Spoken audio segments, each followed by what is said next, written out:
Omarzai తమ్ముడు, ఓడిపోతామని తెలుసు గాని మరీ గింత దారుణంగా ఓడిపోతాం అనుకోలేదువే. 3 రోజులకు మ్యాచ్ అయిపోయింది. ఇన్నింగ్స్ 300 పరుగుల తేడాతో ఓడిపోయింది. మరి అందుకే టాస్ గెలిచి మనం ఫస్ట్ బ్యాటింగ్ చేస్తే అయిపోవు కదా, నువ్వేమో వాళ్ళకిచ్చినావు. ఆల్రెడీ 2018లా వీళ్ళతోని మన ఫస్ట్ టెస్ట్ మ్యాచ్ ఆడినప్పుడు కూడా గిట్లనే జరిగింది. అప్పుడు కూడా మనం టాస్ గెలిచి వాళ్ళకు ఫస్ట్ బ్యాటింగ్ ఇస్తే 474 కొట్టిళ్ళు. తర్వాత 2 సార్లు 100కే ఆల్అౌట్ చేసి ఇన్నింగ్స్ 262 పరుగుల తేడాతోని గెలిచిళ్ళు. ఇప్పుడు కూడా గదే జరిగింది. అయినా మీ తప్పేం లేదు తీవా. టెస్టులు టీ20లు ఒక్కటి కాదు, మెల్లమెల్లగా మీరే నేర్చుకుంటారు. ఎట్లుంది గిల్లు భయ్యా నా పర్ఫార్మెన్స్? మన గుజరాత్ టైటాన్స్ పవర్ ఏందో చూపించిన. బ్యాటింగ్లో 28 రన్స్, బౌలింగ్లో 7 వికెట్లు. డెబ్యూట్ చేసిన ఫస్ట్ మ్యాచ్లనే player of the match award కూడా గెలిచిన. జడేజా అన్నకి నేనే పర్ఫెక్ట్ రిప్లేస్మెంట్. ఏంటిది ఒక్క మ్యాచ్, అది కూడా ఆఫ్ఘనిస్తాన్ మీద గెలిచినందుకే జడేజా అన్నకి రిప్లేస్మెంట్ అనుకుంటానవా? ఇప్పటికి కూడా టెస్టులలో నెంబర్ 1 ఆల్రౌండరు మన జడేజా అన్ననే. ఏం లాభం తమ్ముడు, నన్నే మెల్లగా సైడ్ ఎత్తాలి కదా. ఏ సైడ్ చేసుడు కాదన్నా, నీకు రెస్ట్ ఇచ్చిళ్ళు గంతే. 2018లా గిదే ఆఫ్ఘనిస్తాన్ తోని టెస్ట్ మ్యాచ్ జరిగినప్పుడు 6 వికెట్లు తీసిన, 20 రన్లు కొట్టిన. ఇప్పుడు మళ్ళా నెక్స్ట్ వాళ్ళతో టెస్ట్ మ్యాచ్ ఆడేటప్పుడు నేనే టీంలో లేను. 2018లా వీళ్ళతోని టెస్ట్ మ్యాచ్ ఆడినప్పుడు, ఇప్పుడు ఆడినప్పుడు ఉన్న ఏకైక కామన్ ప్లేయర్ని నేను ఒక్కనే. అప్పుడు ఒక హాఫ్ సెంచరీ సప్లై చేసిళ్ళు, ఇప్పుడు ఒక సెంచరీ సప్లై చేసిళ్ళు. Thank you Afghanistan. ఏంది రాహుల్ అన్న ఇది? నువ్వు అవుట్ అని నీకు కూడా తెలుసు, కానీ నాట్ అవుట్గా యాక్టింగ్ చేసి మమ్మల్ని రివ్యూ తీసుకోకుండా చేసినావు. నువ్వు మంచి బ్యాట్స్మెన్వే అనుకున్నా, మంచి యాక్టింగ్ కూడా చేస్తాను. అంటే నా అంతటా నేనే అవుట్ అని ఒప్పుకొని బయటికి పొమ్మంటాను వషా ఇది? అయినా టెస్ట్ మ్యాచ్లు ఎట్లా ఆడాలన్న విషయం పక్కకు పెడితే ఫస్ట్ రివ్యూలు ఎట్లా తీసుకోవాలన్నది నేర్చుకోవాలి. మ్యాచ్ అయిపోయింది, ఇంకా 2 రివ్యూలు మీ దగ్గరనే ఉన్నాయి. ఏం చేసుకుంటారు ఇప్పుడు ఆ రివ్యూలు? Correct Shahidi, as a captain గా రివ్యూలు ఎప్పుడు తీసుకోవాలి, ఎప్పుడు తీసుకోవద్దు అన్నది నువ్వు నేర్చుకోవాలి. అసలు వికెట్ కీపర్ ఉన్న నువ్వు బ్యాట్కి బాల్ తాకిందని కరెక్ట్ గా చెప్పేది ఉంటే నేను రివ్యూ తీసుకోకపోతుండేనా? గంత దగ్గర ఉన్న నువ్వే నమ్మకం లేకుంటుంటే ఇక నేనేం చెప్తా? సరే సరే, ఇక ఒక రివ్యూ వల్లనే ఓడిపోయినావా ఏంది? ఎట్లయినా ఓడిపోతుండేది. గిల్లు తమ్ముడు, అటు ఇటు చేసి స్క్వాడ్లా సగం మంది గుజరాత్ టైటాన్స్ ప్లేయర్నే నింపినావు కదా. నువ్వు, సాయి సుదర్శన్, వాషింగ్టన్ సుందరు, మానవ్ సుతారు, ప్రాసిద్ కృష్ణ, సిరాజు, గురునూరు బ్రారు, ఇంకేందిగా కాగిసోరాబాడని జాస్ బట్లన్నీ కూడా ఆడించుకోకపోయాను. అట్లేం లేదు రోహిత్ అన్న, మా పిల్లగాల దగ్గర మంచి టెస్ట్ మ్యాచ్లు ఆడే టాలెంట్ ఉన్నది, టీంలకు వచ్చిళ్ళు. దానికి నేనేం చేస్తా? అయినా ఒకసారి మనోళ్ళ పర్ఫార్మెన్స్ చూడు.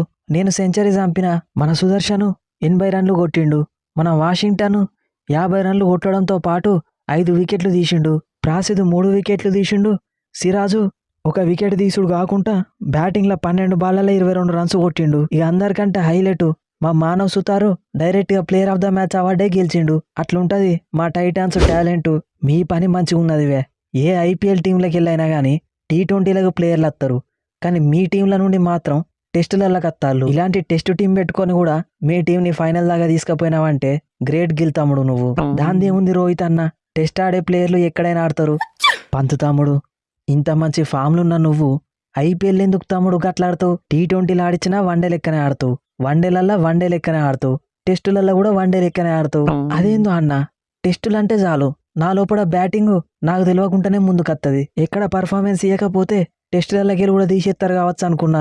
బై గాడ్స్ గ్రేస్ 80 రన్లు అయితే వచ్చినాయి. సెంచరీ మిస్ చేసుకున్నావు కదా తమ్ముడు. ఇప్పటికి 7 సార్లు నువ్వు టెస్టులల్లా 90లు ఉన్నప్పుడు అవుట్ అయినావు. ఈ మ్యాచ్లో కూడా ఈజీ సెంచరీ మిస్ చేసుకున్నావు. అవన్నీ సెంచరీలుగా కన్వర్ట్ చేసేది ఉంటే ఈ పాటికి 15-16 సెంచరీలు ఉంటుండే నీ పేరు మీద. అదేందో తెలియదన్నా, సెంచరీ దగ్గరికి రావంగానే అవుట్ అవుతానా? నెక్స్ట్ నుండి ఖచ్చితంగా సెంచరీలుగా కన్వర్ట్ చేయాలి. ఇంకేంది గిల్ భయ్యా, 300 పరుగుల భారీ తేడాతో గెలిచినావు. ఇప్పుడు డబ్ల్యూటీసీ పాయింట్స్ టేబుల్లా మనకి ఇంకింత ప్లస్ అవుతుంది. ఇట్లనే పర్ఫార్మెన్స్ ఇచ్చుకుంటా మనల్ని డబ్ల్యూటీసీ ఫైనల్ దాకా తీసుకుపోతా. మానవ్ సుతార్ తమ్ముడు, మనం ఆడిన ఈ టెస్ట్ మ్యాచ్కి డబ్ల్యూటీసీ పాయింట్స్ టేబుల్కి ఎటువంటి సంబంధం లేదు. అసలు ఈ ఆఫ్ఘనిస్తాను డబ్ల్యూటీసీ టీంలలోనే లేదు కాబట్టి అసలు ఈ మ్యాచ్ లెక్కలకే రాదు. ఏదో ఆఫ్ఘనిస్తాన్ టీంని టెస్టులలో కూడా ఎంకరేజ్ చేయాలని ఒక మ్యాచ్ ఆడినాం గంతే. అంటే ఇప్పుడు మనం గింతగానం ఆడి మ్యాచ్ గెలిచింది వట్టిదేనా? వట్టిదే ఎందుకైతే తమ్ముడు, అసలైన టెస్ట్ మ్యాచ్లు ఆడడానికి ముందు ఇది వామప్ లాంటిది. వాషింగ్టన్ తమ్ముడు, మెల్లమెల్లగా టెస్టులల్లా అశ్విన్ లేని లోటుని తీర్చానో కదా. బ్యాటింగ్లో హాఫ్ సెంచరీ, బౌలింగ్లో 5 వికెట్లు. నైస్ పర్ఫార్మెన్స్ తమ్ముడు. ఇప్పుడే అశ్విన్ అన్నతోని కంపేర్ చేసుకోలేను కోహ్లీ అన్న. టెస్టులల్లా ఆయన ఒక లెజెండు, మళ్ళీ ఆయన కూడా మా తమిళనాడు ప్లేయరే. ఏదో ఆయన ప్లేస్లో వచ్చినా కాబట్టి ఆయన పర్ఫార్మెన్స్లో సగమైన చేద్దామని ట్రై చేస్తానా. ఎక్సలెంట్ చేస్తాను తమ్ముడు. నువ్వు గిట్లనే ఆడితే టెస్టులల్లా నువ్వు కూడా అశ్విన్ అంత పెద్ద ప్లేయర్ అవుతావు. థ్యాంక్స్ కోహ్లీ అన్న, థ్యాంక్స్. గిల్లు బ్రో, మరీ ఒకటే టెస్ట్ మ్యాచ్ పెట్టిల్లేంది? ఇంకో 2-3 టెస్ట్ మ్యాచ్లు పెట్టేది ఉంటే మంచిగా 2-3 సెంచరీలు కొట్టుకుంటుండే కదా. ఆడిన మ్యాచ్లో కొట్టలేదు కానీ ఇంకో 2-3 మ్యాచ్లు ఉంటే కొడతావా? గుజరాత్ టైటాన్స్ ప్లేయర్ అంటే ఎట్లుండాలి? ఖచ్చితంగా సెంచరీ కొట్టాలి. ఏదో బై మిస్టేక్లో 20 రన్లతో మిస్ అయింది గిల్లు. ఇంకో 2 మ్యాచ్లు ఉండేది ఉంటే ఖచ్చితంగా 2 సెంచరీలు కొడుతుండే. ఇక ఆడిన ఒక్క మ్యాచ్నే చూడ్డానికి ఎవరు లేరంటే ఇంకో 2 మ్యాచ్లు ఆడతావా? అప్పుడు మనం తప్ప ఇంకెవరు ఉండరు చూసేటోళ్ళు. కరెక్ట్ గిల్లు.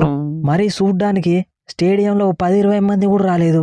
అదే అయ్యర్ కెప్టెన్ అయిందని తెలిసినాక గా T20 ముంబై లీగును చూడ్డానికి స్టేడియం ఫిల్ అయింది. ఎంతైనా T20లకు ఉన్న క్రేజు మన టెస్ట్ మ్యాచ్లకు అత్తలేదు. అట్లేం ఉండదు సాయి సుదర్శను. ఒక్కసారి ఊహించుకో, ఈ మ్యాచ్లో కోహ్లీ అన్న ఆడేది ఉంటే స్టేడియం మొత్తం ఫిల్ అవుతుండే. మనం కూడా కోహ్లీ అన్న లాగా టెస్ట్ ఫార్మాట్ని ఎక్కడికో తీసుకుపోయి ఆడియన్స్ వచ్చేటట్టు చేయాలి. తమ్ముళ్ళు, మీ అందరు యంగ్ ప్లేయర్సు, ఖచ్చితంగా మీకు కూడా పోతా అంటే ఫ్యాన్స్ వస్తారు. మీరు గిట్లనే మ్యాచ్లు గెలుచుకుంటూ పోతే టెస్ట్ క్రికెట్ ఎక్కడికి పోదు. నువ్వు ఆ మాత్రం ఎంకరేజ్మెంట్ ఇస్తే చాలు కోహ్లీ అన్న, చెలరేగిపోతాం. సిరాజ్ బ్రో, నీ లోపల ఇంత ఫైర్ ఉన్నదని నేను అస్సలు ఎక్స్పెక్ట్ చేయలే. జస్ట్ 12 బాళ్లలో 22 రన్సా, 4 4లు 1 6. మన టైటాన్స్ ప్లేయర్ అయి ఉండి ఇంత డేంజర్గా బ్యాటింగ్ చేస్తామని ఎక్స్పెక్ట్ చేయలే. ఏమున్నది సుదర్శను, మన కెప్టెన్ గిల్లు కొద్దిసేపు అయితే డిక్లేర్ చేస్తా ఇష్టం ఉన్నట్టు ఆడుకోపో అన్నాడు. ఇక అందుకే నా లోపల ఉన్న వేవ్ రిచార్డ్స్ని బయటికి తీసుకొచ్చిన. గిల్లు బ్రో, కంగ్రాచులేషన్స్. 26 సంవత్సరాలకే ఇంటర్నేషనల్ క్రికెట్లో 20 సెంచరీలు కంప్లీట్ చేసినావు. ఇక 30 సంవత్సరాలు వచ్చేసరికి ఈజీగా 50 సెంచరీలు చంపేటట్టున్నావు కదా. ఇక కెప్టెన్ అన్నప్పుడు ఆ మాత్రం ఆడాలి కదా రాహుల్ అన్న. నెక్స్ట్ ఆడబోయే వన్డేలలో కూడా ఓ 2 సెంచరీలు చంపుతా. టెస్ట్ మ్యాచ్లు అంటే మాకు అలవాట్లేని పని కాబట్టి సెంచరీలు సప్లై చేసినాం. వన్డే సిరీస్లో అట్లా ఉండదు, ఖచ్చితంగా మేమే గెలుస్తాం. నీ కాన్ఫిడెన్స్ నాకు నచ్చింది, కానీ వన్డే సిరీస్లో కూడా ఇదే రిపీట్ అవుతుంది. Let's meet in the ground. So friends, ఈ స్పూఫ్ కనుక మీకు నచ్చితే మన ఛానల్ని సబ్స్క్రైబ్ చేసుకోండి. వీడియోని లైక్ చేయడం మాత్రం మర్చిపోకండి. ఇక మనలాగానే స్పూఫ్ చేస్తూ మనీ ఏం చేసుకుందాం అనే వాళ్ళ కోసం ఒక 3 వీడియో ట్యూటోరియల్ అయితే రెడీ చేసిన. ఇంట్రెస్ట్ ఉన్న వాళ్ళు డిస్క్రిప్షన్లో ఇచ్చిన ఇన్స్టాగ్రామ్ ఐడికి అయితే మెసేజ్ చేయండి. ఇక టెస్ట్ మ్యాచ్ అనుకున్నట్టే జరిగింది, పెద్ద ఇంట్రెస్టింగ్ అయితే ఏం లేదు. ఎప్పుడైతే ఆఫ్ఘనిస్తాన్ టాస్ గెలిచి మనకు ఫస్ట్ బ్యాటింగ్ ఇచ్చిందో అప్పుడే ఈ రిజల్ట్ మనం ఎక్స్పెక్ట్ చేయొచ్చు. మనం ఈజీగా 500-600 కొడతారు, వాళ్ళని 2 సార్లు ఆల్అౌట్ చేసేస్తారు. ఈవెన్ ఇండియా టూర్ చేసిన మంచి పెద్ద టీమ్స్తో కూడా మనం ఇదే రిజల్ట్స్ అయితే తీసుకొచ్చారు. సో ఆఫ్ఘనిస్తాన్ టెస్ట్ మ్యాచ్లు ఇప్పుడిప్పుడే ఆడుతున్నది కాబట్టి వాళ్ళనైతే మనం తక్కువ ఏం చేయలేం. మేబీ ఇండియాతోని కాకుండా ఇండియా ఏతోని ఒక 2-3 మ్యాచ్లు ఆడిస్తే బాగుండేది వాళ్ళతోని. కనీసం కాంపిటీషన్ కూడా ఇవ్వలేకపోయారు. ఐపీఎల్ అయిపోయిన ఎంబటే ఈ మ్యాచ్ స్టార్ట్ అయింది కాబట్టి ఎక్కువ క్రౌడ్స్ కూడా రాలేదు ఈ మ్యాచ్ చూడడానికి. మేబీ ఫస్ట్ 3 వన్డే మ్యాచ్లు ఆడినాక తర్వాత ఈ టెస్ట్ మ్యాచ్ పెడితే బాగుండేది కావచ్చు. ఇక కనీసం నెక్స్ట్ ఆడబోయే 3 వన్డేలలోనైనా ఆఫ్ఘనిస్తాన్ కాంపిటీషన్ ఇస్తే బాగుంటుంది. అవి కూడా వన్ సైడ్ అయితే చూడడానికి ఇంట్రెస్ట్ అయితే ఉండదు. మీరేమనుకుంటున్నారు కింద కామెంట్ సెక్షన్లో చెప్పండి. నెక్స్ట్ వీడియోలో మళ్ళీ కలుద్దాం.